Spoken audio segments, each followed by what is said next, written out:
आज बढ़िबो वर्षा उत्तर पश्चिम बंगोपसागर में एक लघुचाप सृष्टि होईछि।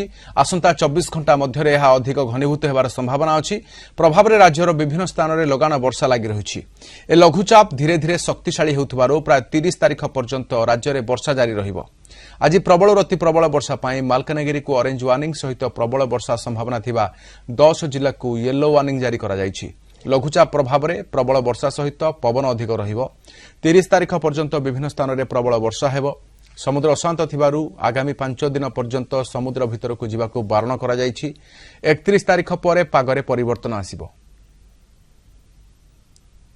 लघुचाप क्षेत्र सृष्टि होईछि हमर उत्तर पश्चिम बंगोपसागर और ता पाखापाखी ओडिशा उपकूल पाखापाखी आ जोटार कि जो ऊपर वायु घूर्णिबलयटी एक्सटेंड करिछि 7.6 किलोमीटर समुद्र पतन ठारू से सिस्टम टी गति रहिबो मूवमेंट रहिबो मोस्टली पश्चिम उत्तर पश्चिम दिग को जहा फल कि आगामी 3 दिन पर्यंत ओडिशा राज्य में वर्षा रहिबो।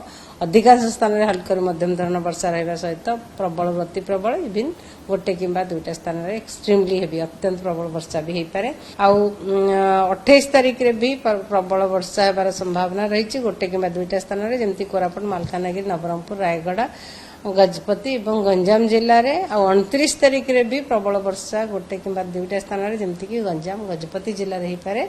30 तारीख रे प्रबल वर्षा गोटे किंबा दुईटा स्थान में मयूरभंज जिले में होबार संभावना रही।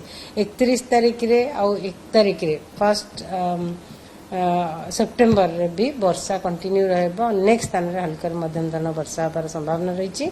आगामी 5 दिन फिशरमैन वार्निंग दिया जायछि। मत्स्यजीवी मानक पई वार्निंग दिया आगामी 5 दिन पर्यंत मत्स्यजीवी मानक समुद्र भितर को जीवा को मना करा जायछि।